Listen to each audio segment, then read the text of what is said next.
भाई साहब good morning. बहुत अच्छी नतीजे रहे ये, हाइलाइट्स दे पाएंगे? हाँ, good morning. Thank you very much. We are very happy. हम लोग बहुत खुशी है कि हम लोग ये नतीजे दे पाए और लगातार ही कुछ ना कुछ इम्प्रूवमेंट हमारी फंक्शनिंग में हो रहा है पूरे साल में। और पिछले जहाँ तक 4 क्वार्टर्स की बात है तो 4 क्वार्टर्स में हर बार हम लोग का एक बहुत अच्छा हम लोगों ने प्रॉफिट रजिस्टर किया है। और बिसाइड्स प्रॉफिट रजिस्टर करने के हमारे डेफिनेट सर्विस पैरामीटर्स बहुत इंप्रूव हुए हैं, जिसका ये नतीजा है कि हम आपको आज ये रिजल्ट दे पा रहे हैं।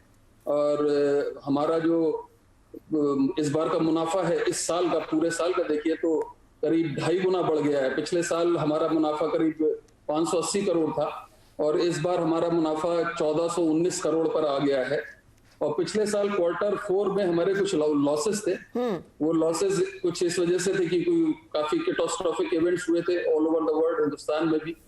तो थोड़ा तो इस बार उनमें काफी कमी रही और हमारी जो सर्विसेज जो जिनमें हम निरंतर अच्छा इंप्रूवमेंट कर रहे हैं, प्रगति कर रहे हैं, उसका नतीजा है कि हम रिजल्ट दे पाए। तो सर बहुत बहुत बधाई। सबसे पहले हेमंत बोल रहा हूँ सीएनबीसी आवाज से। साहे साहब, जब आपका पिछली बार मैंने इंटरव्यू किया था तब भी आपकी बॉडी लैंग्वेज बहुत कॉन्फिडेंट थी और आप कह रहे थे ये पूरा वित्त वर्ष बहुत ही बेहतरीन रहेगा। तो जैसा आपने कहा था बिल्कुल वैसा ही आपकी लीडरशिप में हुआ, इसीलिए मैंने कहा आपको बधाई। और अब हम जानना चाहते हैं कि ये नया साल कैसा रहने वाला है, क्योंकि ये शुरुआत जो हुई है कोविड की चिंताओं से हुई है और चिंताएं जनरली जब होती हैं तो इंश्योरेंस कंपनियों की सेल्स बढ़ती है, ये माना जाता है बाजार में।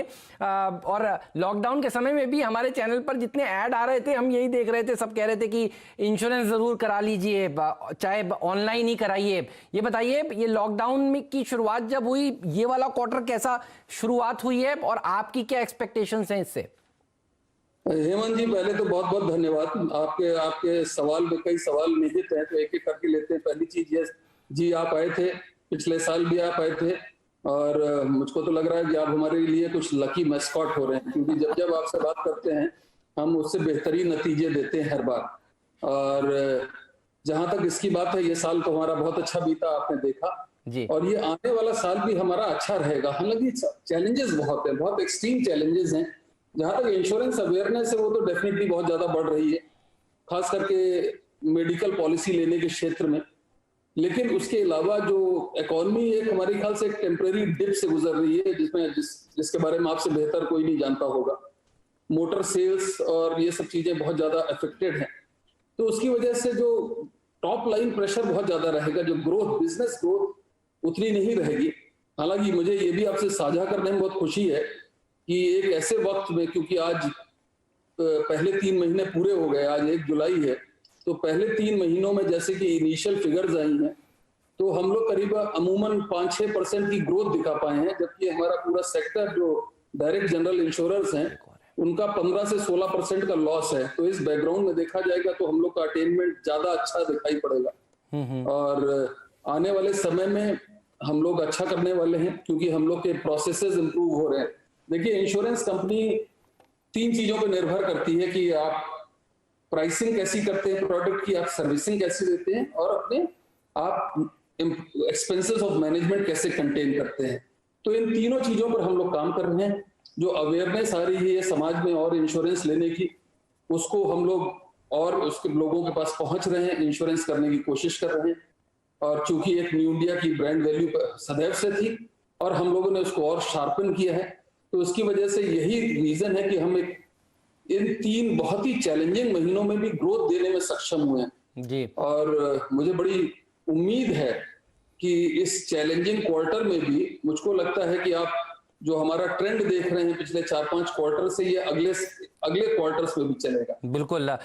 जब भी इंश्योरेंस कोई भी खरीदते हैं तो वो देखते हैं क्लेम रेशियो, और मुझे याद है पिछले इंटरव्यू में भी आपने कहा था कि न्यू इंडिया एश्योरेंस का क्लेम रेशियो बहुत ही शानदार रहा है। वो नंबर भी हमसे शेयर करिए। और इस बार मैं कुछ ब्रोकरेज हाउसेस की रिपोर्ट्स पढ़ रहा था, वो ये कह रहे थे कि कोविड के समय में टचवुड गाड़ियां ज्यादा सड़कों पर थी नहीं, एक्सीडेंट्स कुछ हुए नहीं, भगवान ना करे हों भी, तो क्लेम्स जो हैं इतने आए नहीं, तो बड़े बड़े ब्रोकरेज हाउसेस की रिपोर्ट्स जो मैं पढ़ रहा था साहिब साहब, उसमें ये कहा जा रहा था कि इस बार ये एक चीज है जो इंश्योरेंस कंपनियों के फेवर में और जा सकती है, क्योंकि आप खुद ड्राइविंग सीट पर बैठे हैं। इस पर आपकी टिप्पणी और आपका क्लेम रेशियो कैसा रहा है? जो हमारा क्लेम रेशियो जैसे दो तरीके का होता है। एक तो होता है इनकर्ड क्लेम रेशियो, जिसकी कीमत कि हमने 100 रुपए पे कितने क्लेम दिए। वो क्लेम रेशियो वो जितना नीचे जाए उतना बेहतर होता है जी। और वो नीचे जाने के लिए आपको क्या करना पड़ता है कि आप अपने प्रोडक्ट को सही तरीके से प्राइसिंग करनी पड़ती है और क्लेम सर्विसिंग अच्छी करनी पड़ती है। तो वो क्लेम रेशियो जहां तक कितनी कीमत कितनी पड़ी, तो वो हमारा क्लेम रेशियो लगातार नीचे आ रहा है। इस साल भी 5% नीचे आया, करीब 6% नीचे आया। दूसरा जो आप क्लेम सेटलमेंट की बात करते हैं, जिसे हम क्लेम डिस्पोजल रेशियो कहते हैं जी। वो क्लेम डिस्पोजल रेशियो पिछली बार भी मैंने आपसे शेयर किया था कि हमारा 96% टच कर गया था, जो कि बड़ा अभूतपूर्व था। और सिमिलरली अब मुझे कहने में और ज्यादा खुशी हो रही है, हालांकि ये तो रिजल्ट नए क्वार्टर के तो अभी आएंगे नहीं, लेकिन ये जब बहुत ज्यादा चैलेंजिंग क्वार्टर था तो मेरी पूरी टीम जुट गई। हमारी बड़ी स्ट्रॉन्ग डिजिटल प्रेजेंस है, तो उसके नाते उसके थ्रू हमने क्लेम्स ऑनलाइन सेटल किए। हमने जो पिछले साल आपसे एक बातें कर रहे थे कि हमारा धीरे धीरे एक शेप ले रहा है system, automated way of settlement of claim, उसने एक गति पकड़ ली है। और इन 3 महीनों में भी हमारा claim ratio, claim settlement ratio, इसमें भी मध्यम नहीं पड़ा है, उतनी ही तेजी से चल रहा है। तो ये हमारे लिए एक बहुत अच्छी बात है। और मुझको जैसे पिछली बार भी मैंने कहा था, रिपीट करना चाहता हूँ कि ये मुझको रीजन देता है कि मैं अपनी टीम पे गर्व कर सकूं। जिस तरीके से जुट करके जितने चैलेंजिंग टाइम से सब इकट्ठा हुए हैं, तो आने वाले समय में भी हमको लगता है अगले साल में सब अच्छा ही रहेगा। और जहां तक आपने कहा कि गाड़ियां नहीं चल रही हैं, भगवान ना करे एक्सीडेंट बिल्कुल ना हो, लेकिन होते हैं, इंश्योरेंस कंपनियां होती इसीलिए हैं। लेकिन जैसे जैसे क्लेम कम हो रहे हैं वैसे ही वैसे मोटर का बिजनेस भी कम हो रहा है, क्योंकि गाड़ियां तो बिक नहीं रही है इस वक्त। तो आने वाले समय में, क्योंकि दोनों चीजों में सामंजस्य होना चाहिए, तो आने वाले समय में मेरे ख्याल से बिजनेस रिकूप करेगा, अपनी गति पे आएगा। सरकार ढेरों कदम उठा रही है इसके लिए। और लेकिन क्लेम रेशियो जी सर, जो अभी के हैं उनसे हम लोग को बहुत ज्यादा ऐसा भी मान के नहीं चलना चाहिए कि बहुत लो क्लेम रेशियो रहेगा। इसका मैं आपको एक रीजन मैं आपके माध्यम से शेयर कर सकता हूं।